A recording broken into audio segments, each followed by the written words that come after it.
জয় শ্রীরাম। একবার মাতা সীতা তার পুত্র হনুমানকে বললেন যে, পুত্র, তুমি আমার কাছে অনেক দিন ধরে খেতে চেয়েছো, তো আজ আমি তোমায় রন্ধন করে খাওয়াবো পুত্র। আজ তুমি কিন্তু অন্য কোথাও খেও না, আমি তোমার জন্য রন্ধন করছি। তখন হনুমানজি ভীষণ খুশি। তিনি বললেন, মাতা, আজকে আপনি আমাকে খাবেন? তো আমি তো ভীষণ শুনেই আমার পেট অর্ধেক ভরে গেছে। ঠিক আছে মাতা, আপনি রান্না করুন, আমি কিন্তু অবশ্যই আপনার হাতে আজকে খাবো। আমার কি সৌভাগ্য, আমি মাতা সীতার হাতের রান্না খাবো। বলে তো হনুমানজি লাফিয়ে লাফিয়ে চলে গেলেন জয় শ্রীরাম করে। আর তিনি বাগানে ঘুরে বেড়াচ্ছেন জয় শ্রীরাম করে, আর বলছেন যে কখন মাতার রান্না হবে, কখন মাতা আমায় ডাকবেন। ঠিক আছে, এরপরে মাতা সীতা অনেক কিছু রন্ধন করে তারপরে তার পুত্রকে ডাকলেন যে, পুত্র তুমি এসো।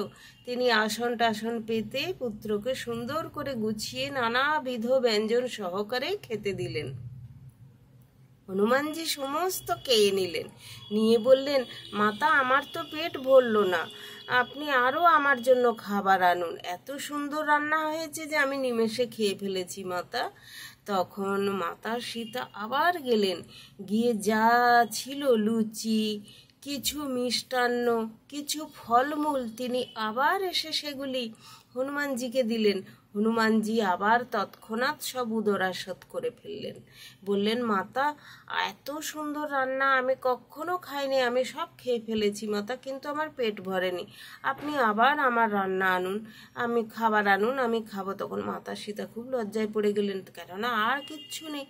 তিনি আবার ছুটে গেলেন, গিয়ে লুচি টুচি করতে শুরু করলেন, আরও মিষ্টান্ন আনালেন, আরও ফলাদি আনালেন, এনে তিনি আবার দিলেন।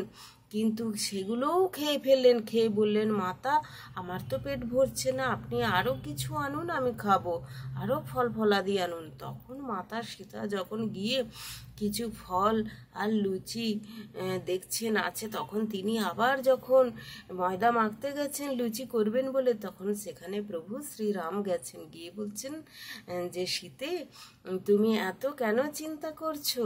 তোমাকে আমি এই একটি জিনিস দিচ্ছি, তুমি এইটি পুত্রকে দিয়ে এসো, দেখবে তার পেট ভরে যাবে। তখন বলছেন, প্রভু দিন আপনি, আমি আর পারছি না, আমি কত রান্না করব, আমি তো রান্না করে পুত্রের পেট ভরাতে পারছি না, আমি কি রকম মাতা যে পুত্রের পেট ভরাতে পারছি না। তখন প্রভু বললেন, আমি তোমাকে একটি তুলসী পত্র দিচ্ছি, এই তুলসী পত্রে তুমি শ্রীরাম লিখে আর সেইটি একটি মিষ্টান্নই ভরে আর তোমার পুত্রকে খাইয়ে দাও। তখন মাতা সীতা সেই তুলসী পত্রে শ্রীরাম লিখে আর মিষ্টান্নের মধ্যে ভরে আর পুত্রকে দিলেন। বললেন, পুত্র, এটি তুমি খাও। তখন পবনপুত্র হনুমান সেই মিষ্টান্নটি খেয়ে নিলেন। খেয়ে নিয়েই তিনি ঢেকুর তুললেন, বললেন, মাতা, আমার তো পেট ভীষণ ভরে গেছে, আমি আর কিচ্ছু খেতে পারবো না। তখন মাতা সীতা যে আরও লুচি মিষ্টান্ন ফলাদি এনে রাখলেন থালা, তিনি আর খেতে পারলেন না। বললেন, মাতা দেখুন, আমার পেট একদম ভরে গেছে, আমি আর খেতে পারবো না। এইভাবে প্রভু শ্রীরাম মাতা সীতাকে সেদিন রক্ষা করলেন তার পুত্রের খাবারের তৃষ্ণার হাত থেকে। তো এই ছিল প্রভু শ্রীরাম, মাতা সীতা আর বজরংবলীর গল্প। আপনাদের কেমন লাগলো শুনে অবশ্যই কমেন্ট করে জানাবেন, আর আমার চ্যানেলটি সাবস্ক্রাইব করে আর ফলো করে দেবেন। রাধে রাধে।